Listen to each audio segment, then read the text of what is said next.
Olá pessoal, tudo bem? Vamos dar início aqui à nossa primeira aula de Humanas em Quadrinhos, tá? Antes da gente começar, eu vou falar um pouco assim sobre a origem das histórias em quadrinhos e depois a gente vai começar a falar um pouco mais como as ciências humanas elas podem ser vistas dentro das histórias em quadrinhos, que é o objetivo da nossa disciplina, tá? Então vamos lá. Para começar, galera, eu encontrei aqui num site chamado Mundo Educação, um artigo sobre a história das histórias em quadrinhos, para a gente entender como que surgiu, né, as histórias em quadrinhos. Vamos ver aqui, ó.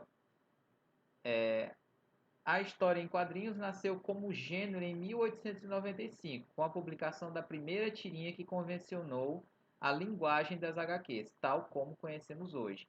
Então, em 1895, ainda no final do século XIX, né, surgem as primeiras histórias em quadrinhos. Na verdade, uma primeira tirinha, tá?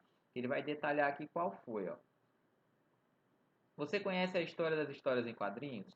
As histórias em quadrinhos ou simplesmente HQs normalmente estão associadas à narração, apresentando texto e imagem que estabelece uma ideia de complementaridade. Gênero muito popular entre crianças e adolescentes, as histórias em quadrinhos infelizmente ficaram por muito tempo relegadas ao injusto rótulo de subgênero. Contudo, as HQs têm ganhado cada vez mais força, demonstrando que grandes histórias podem ser contadas sob o viés da arte sequencial. Então, né, para quem já conhece histórias em quadrinhos, sabe que ela é um tipo de arte em que ela se desenvolve de uma maneira, né, sequencial, como o autor coloca aqui. Você tem quadros e que a sequência desses quadros ele precisa ter uma narrativa que vai te contar alguma coisa. Essa narrativa ela pode se desenvolver de várias formas. E ela pode ser textual, ela pode ser visual e textual, ela pode ser só visual, então ela vai se desenvolver de diversas maneiras. Vamos continuar aqui, ó. A primeira história em quadrinhos que se tem notícia no mundo foi criada pelo artista americano Richard Outcault em 1895. A linguagem das HQs, tal como conhecemos hoje, com personagens fixos, ações fragmentadas e diálogos dispostos em balõezinhos de texto, foi inaugurada nos jornais sensacionalistas de Nova York com uma tirinha de Outcault chamada The Yellow Kid, e fez tanto sucesso que acabou sendo disputada por jornais de renome. Claro que esse modelo utilizado por Outcault não surgiu do acaso, pois as histórias em quadrinhos mais antigas surgiram nos primórdios. Basta lembrar que os homens das cavernas se comunicavam através das pinturas rupestres, contando através de desenhos a saga diária de nossos ancestrais na luta pela sobrevivência. Bom, aqui o autor faz uma analogia, né, de que desde a época das cavernas o ser humano ele tenta se comunicar através de imagens. E aqui nas histórias em quadrinhos, né, chegou a um ponto em que o ser humano ele desenvolveu uma arte em que a gente vai se comunicar através de imagens, mas também através de textos, que a gente conhece muito bem, né? Quem já leu qualquer revista em quadrinho tem aqueles balões, né? Em que você vai passar ali as falas dos personagens, né? E dependendo de como é o formato do balão, né? Quando ele é aquele balão redondinho, você sabe que o personagem está falando. Quando é um balão com bolinhas, você sabe que é o pensamento do personagem. E quando é um balão que tem assim umas linhas pontilhadas, você entende que o personagem está falando baixo, que ele está sussurrando. Então aqui, ó, é o primeiro, é dito como o primeiro personagem de histórias em quadrinhos, né, que surgiu num jornal em Nova York, né, The Yellow Kid, significa o garoto amarelo. E a partir daí, né, começam a surgir vários outros tipos de histórias em quadrinhos, mas esse início aqui sempre nos jornais. Continuando, ó. As comics, como são conhecidas nos países de língua inglesa, surgiram na mesma época do cinematógrafo, mas diferente do que aconteceu com o cinema, que desde sua estreia foi considerada a sétima arte, os quadrinhos não receberam da crítica a devida importância, sendo até mesmo considerados como uma má influência para crianças e adolescentes. Isso aconteceu em virtude das temáticas abordadas, que fugiam às narrativas convencionais, pois, se nem a disposição do papel era convencional, por que a linguagem o seria?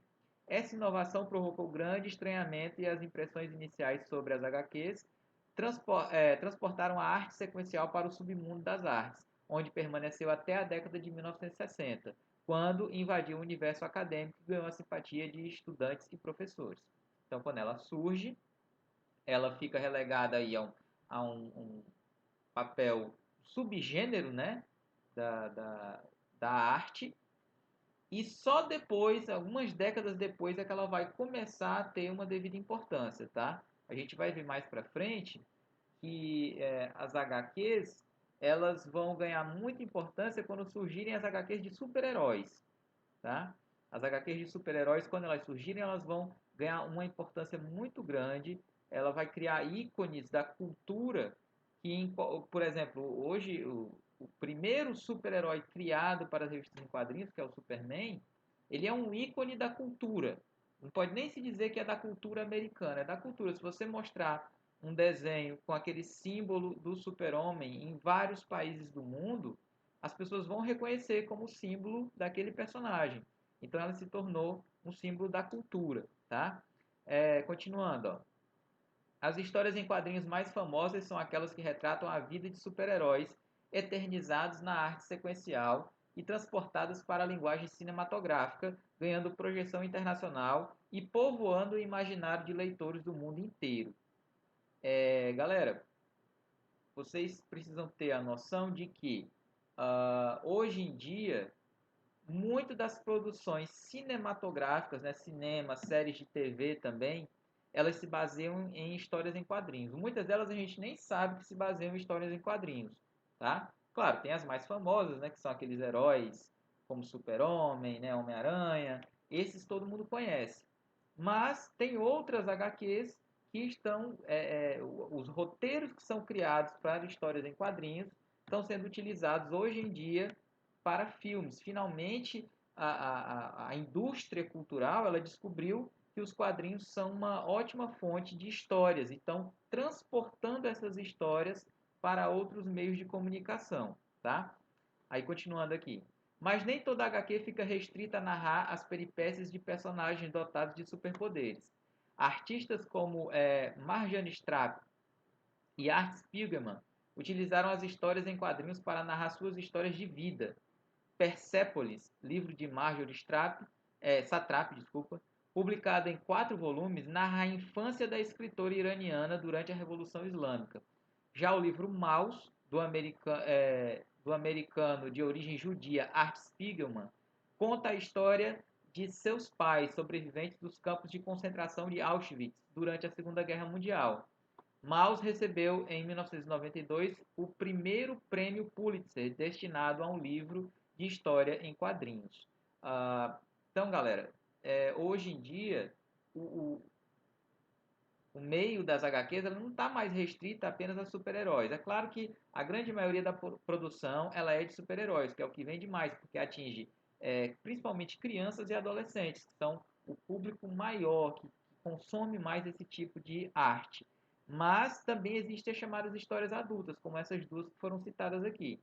Maus, ela é uma analogia da Segunda Guerra Mundial excelente.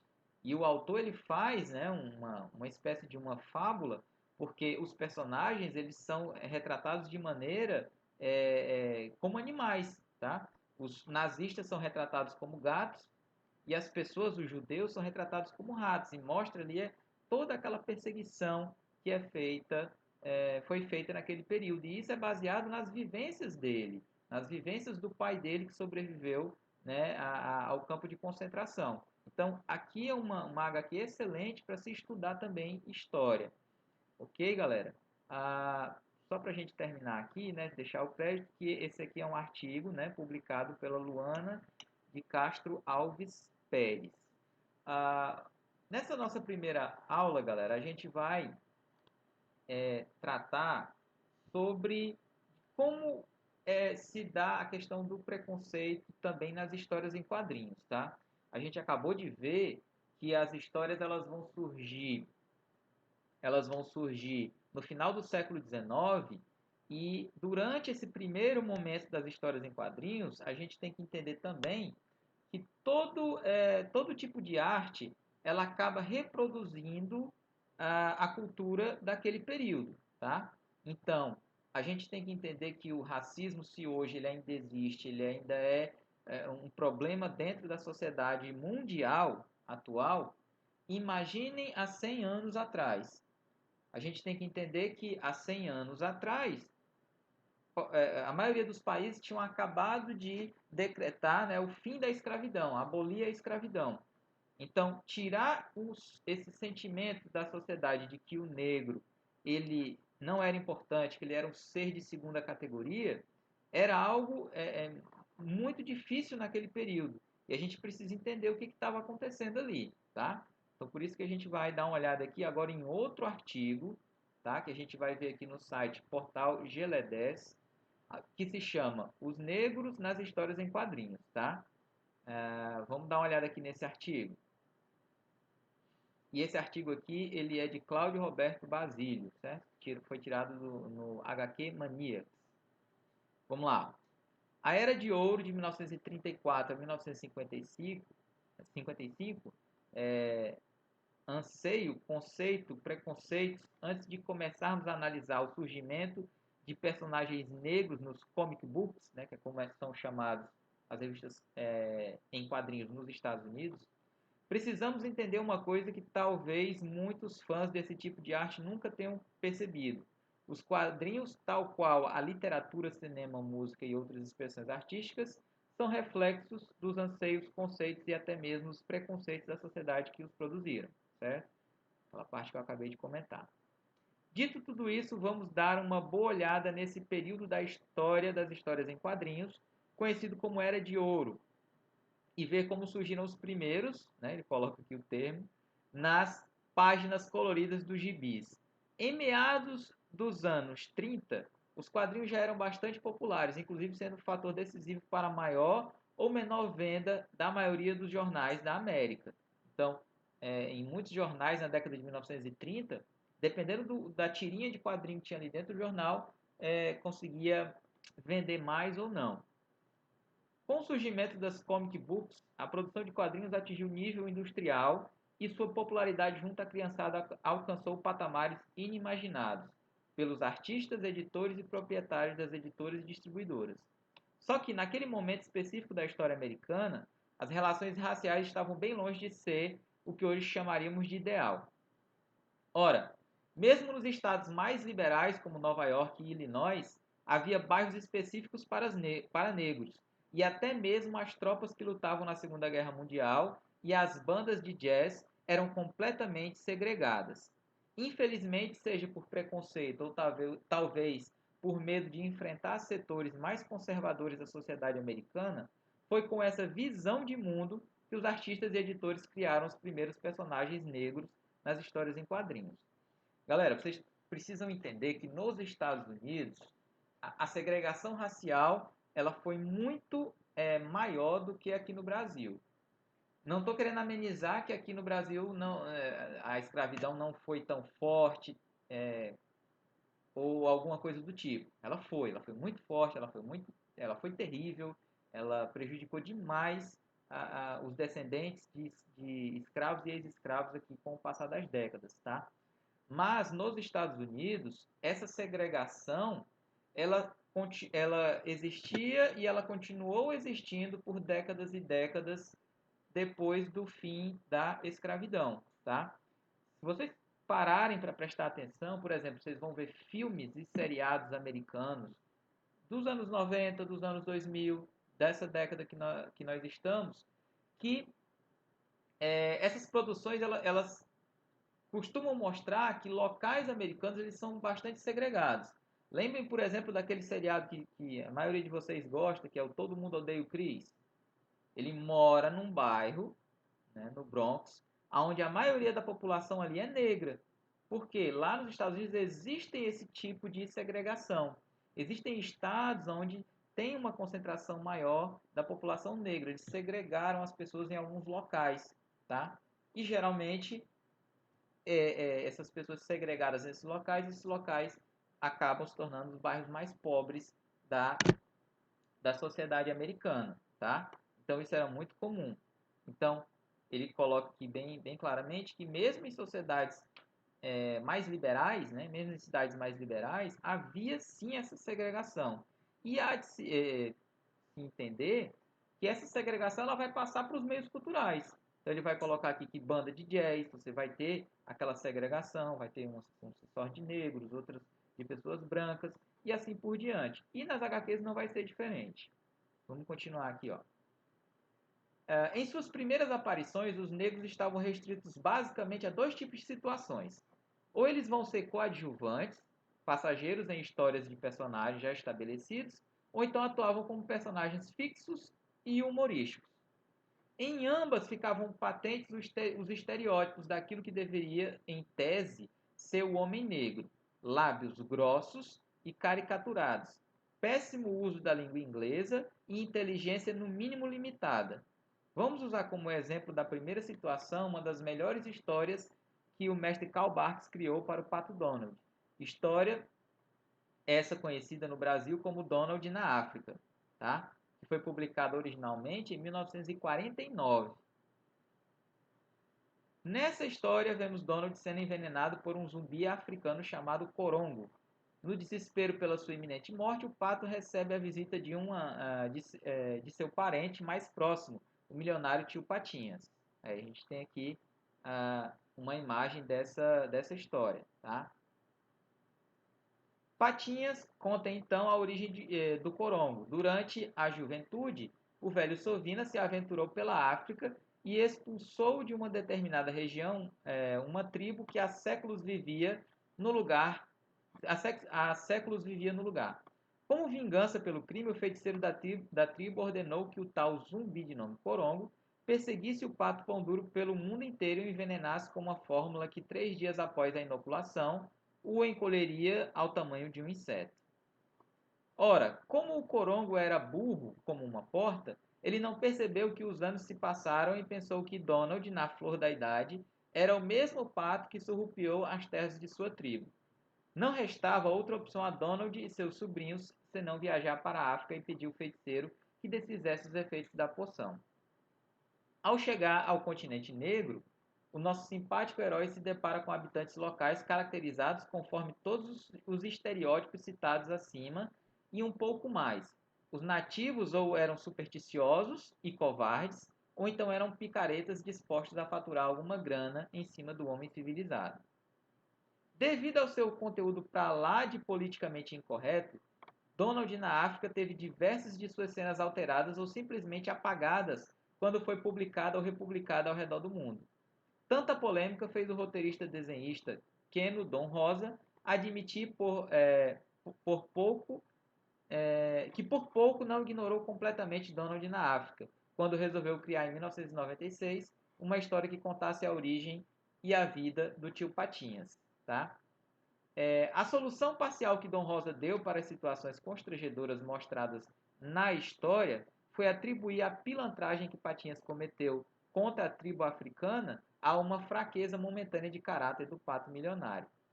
Porém, a bem da verdade, Karl Barks não fez nada muito diferente do que era feito em outras histórias da época. As situações mostradas em Donald na África, fossem por um prisma mais sério ou cômico, praticamente eram um principal clichê nas histórias de aventuras da selva, como Fantasma, Jim das Selvas, Kazar e Tarzan. Galera, o que a gente precisa entender aqui? Então ele mostra que aquela história do tio Patinhas na década de 1950, eles vão falar do negro sempre nesses estereótipos. Primeiro, de que ele não é inteligente o suficiente. Então, por exemplo, o africano, ele não vai ser inteligente o suficiente. Tanto não vai ser que na história lá em questão, ele vai, né, atacar o sobrinho do tio Patinhas, que é o Pato Donald, achando que ele era o tio Patinhas, demonstrando aí que ele não tinha tanta inteligência. E aí, colocar sempre o negro nesse papel de inferior, de coadjuvante, de que vai fazer as maldades, e só depois, na década de 1990, um outro artista foi que começou a rever essas histórias e a mudar essas histórias para que ela não parecesse tão o chamado politicamente incorreto hoje em dia. tá? Que é outra discussão que a gente vai ter mais para frente sobre o que seria esse politicamente incorreto e que muita gente hoje em dia acaba tratando como se fosse o chamar, dizem que é frescura, o que é o mimimi, né? Que é dito assim, que não, que antigamente se podia falar isso. Se falava porque a sociedade antiga ela era opressora, ela era preconceituosa, tá? Então, se não se fala mais hoje em dia, é porque a sociedade ela reviu seus conceitos. E a gente precisa rever esses conceitos para que nós possamos evoluir como seres humanos e evoluir como sociedade. Então, se antigamente as pessoas praticavam o preconceito, não quer dizer que hoje em dia, porque a gente não pratica, que é mimimi ou que é frescura, alguma coisa do tipo, tá? A gente tem que entender que aquelas pessoas do passado sofriam com o preconceito e que a gente, hoje em dia, a gente não pode reproduzir mais, tá? Vamos continuar aqui, ó.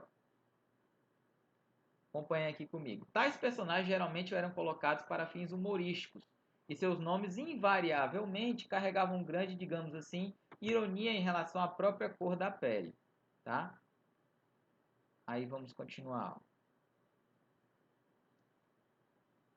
Nesse caso, vamos pegar duas figurinhas típicas da época que praticamente simbolizam todos os outros, né? Ele coloca aqui aquele termo.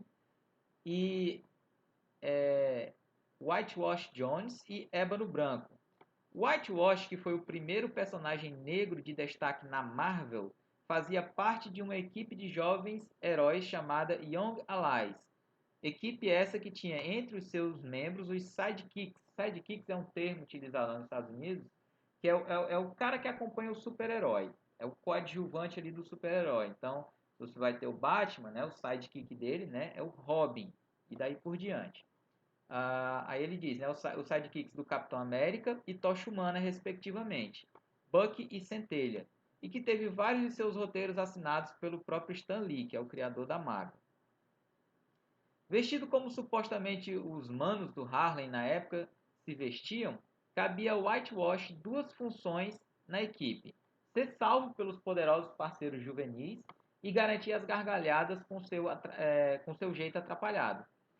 Uma linha parecida seguia Ébano Branco, um dos principais coadjuvantes da maravilhosa série Spirit, de Will Eisner. Ébano acompanhava o herói de Central City por todos os lados e a sua marca registrada era sua maneira peculiar de falar. Ele falava errado, a gente fala, seu Sprit, eu quero ajudar você de qualquer jeito, seu Sprit. Tá? Então, aqui ele deixa bem claro que esses primeiros personagens negros que vão surgir nessas histórias em quadrinhos, vai ter ainda essa questão aqui da inteligência limitada. Então, ele fala de maneira errada, ele tem uma inteligência limitada, e ele vai servir para ser salvo pelo super-herói, né? Vai dizer aqui que ele vai ser salvo pelo super-herói, ou como a parte engraçada da revista. Ele vai ser aquela coisa engraçada, né? Vai ser o burro da história para que todos possam rir das burrices dele, tá? Então era assim que eles eram retratados. Continuando.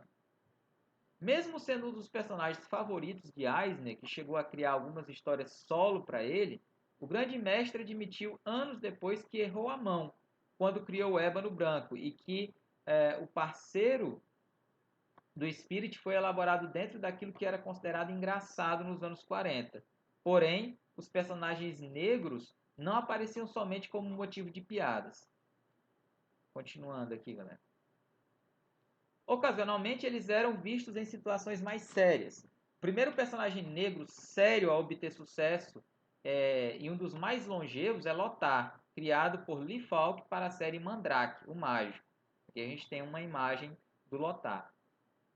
Lothar apareceu desde o início das aventuras de Mandrake, em 1934, e o seu conceito era bem interessante. Herdeiro de uma confederação tribal africana chamada Sete Nações, ele abandonou suas obrigações reais para acompanhar o mágico em suas aventuras ao redor do mundo.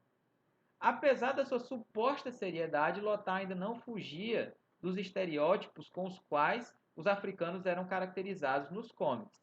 Ele usava um barrete turco na cabeça, se vestia com pele de leopardo e tanguinha, mal falava e quando o fazia era em um inglês sofrível e sua participação nas histórias era restrita à exibição da sua grande força física.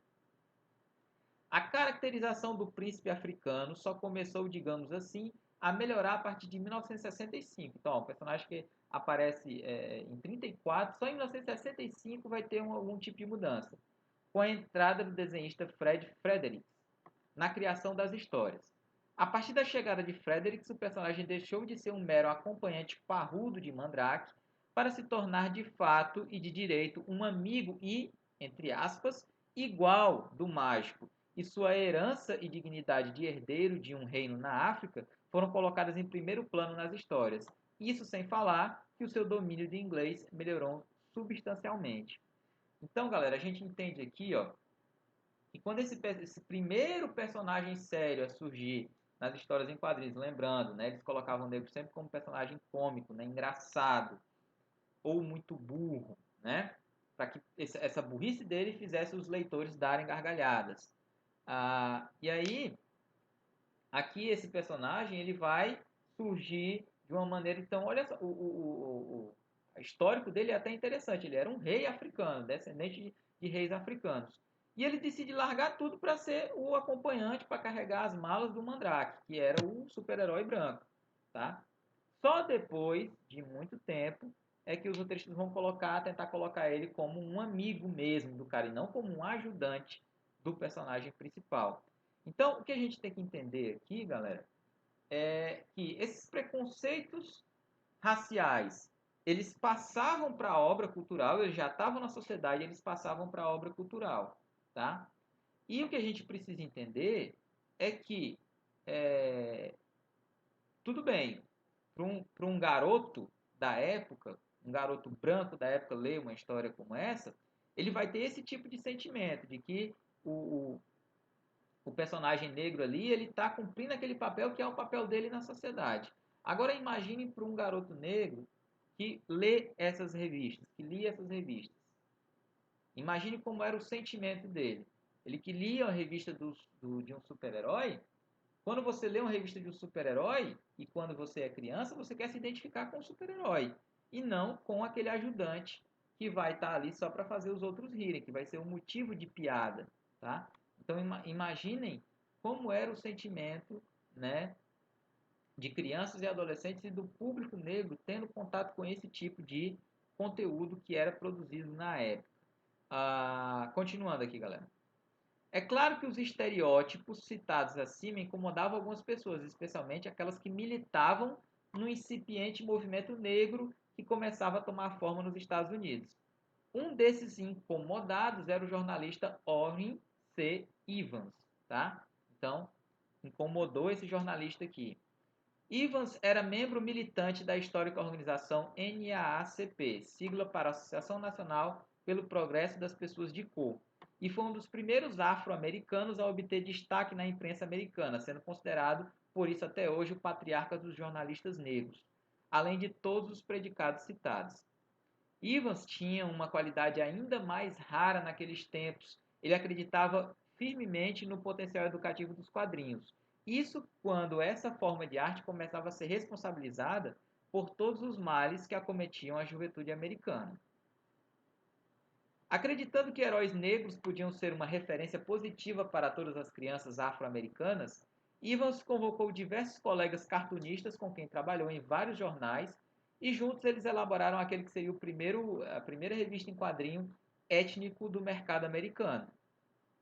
Então aqui a gente tem uma imagem, ó, capa de All Negro Comics. Olha só. Tal gibi recebeu o nome de All Negro Comics e a data de publicação que consta na capa é junho de 1947. Nas suas páginas, entre diversas HQs curtas de humor, dois personagens se destacavam. Ace Harlem, criado pelo desenhista John Terrell, era um detetive particular negro e classudo que, como o próprio nome já diz, investigava crimes no bairro do Harlem, na cidade de Nova York. Aqui a gente tem um personagem chamado Lion Man, que era estrela de Ao Negro. Outro era Lion Man, que foi desenvolvido pelo irmão de Orrin C. Evans, George J. Evans Jr., como um jovem cientista americano que é enviado pela ONU para investigar uma misteriosa montanha mágica na Costa do Ouro. Ao chegar ao local, ele descobriu que tal montanha mágica era, na verdade, uma gigantesca mina de urânio.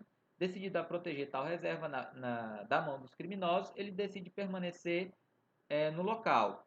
Usa um órfão chamado Bubba como parceiro e adota o nome de Lion Man, e se transforma na prática em uma espécie de Tarzan negro.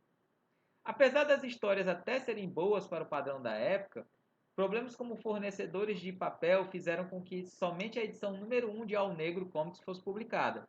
Quando a América entrou nos anos 50, alguns editores espertamente perceberam que havia um mercado consumidor negro e que até poderia render algum dinheiro criar alguns produtos específicos para eles. A editora Fawcett publicou uma revista chamada Negro Romance em 1955, e alguns atletas negros como Joe Lewis e Jack Robinson chegaram a ter suas biografias quadrinizadas. Infelizmente, essas foram tentativas esparsas, né? Esparsa significa, né, uma aqui, outra acolá, de publicar personagens negros, e até mesmo a Marvel, que na época se chamava Timely /Atlas, se aventurou nessa seara, lançando na revista Jungle Tales, número 1, em setembro de 1954, aquele que seria com certeza o primeiro herói negro de todo o seu elenco, de maravilhosos personagens, Waco, Príncipe of Bantu. Aqui a gente tem uma imagem.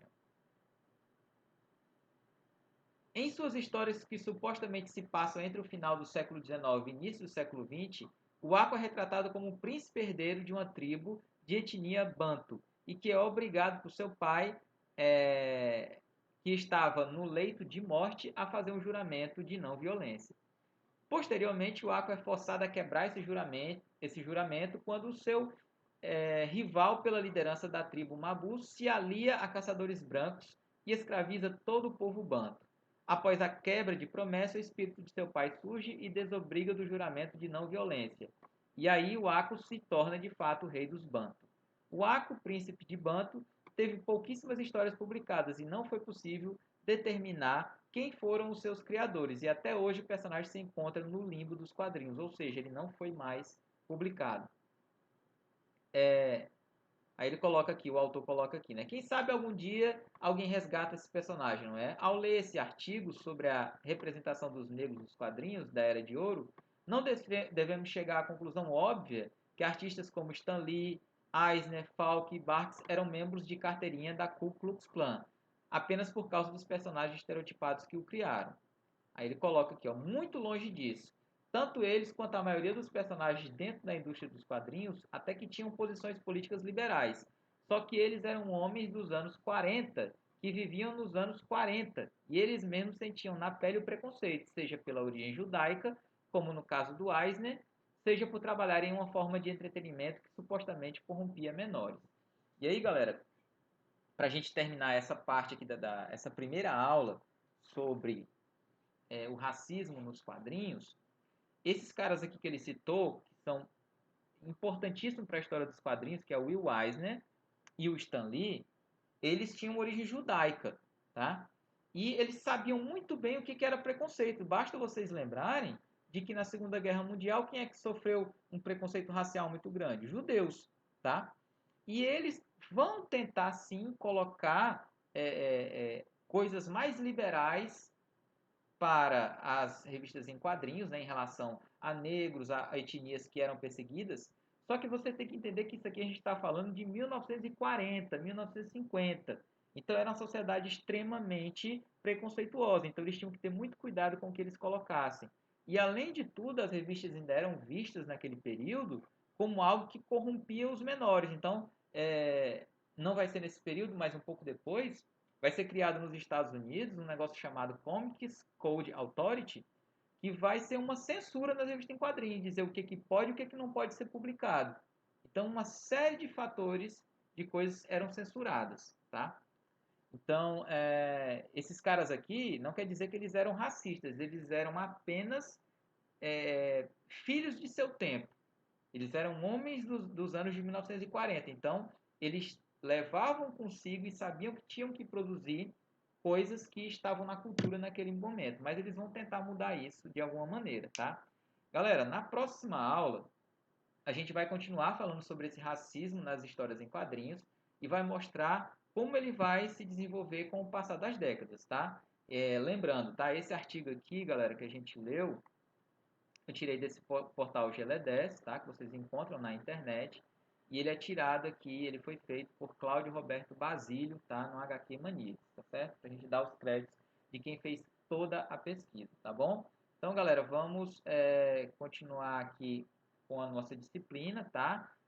A gente vai colocar alguns artigos que falam sobre isso no Google Classroom e vocês acompanhem lá e a gente vai continuar também lendo as HQs que a gente disponibiliza lá de modelo digital para vocês, tá certo, galera? Então, até a próxima aula. Tchau!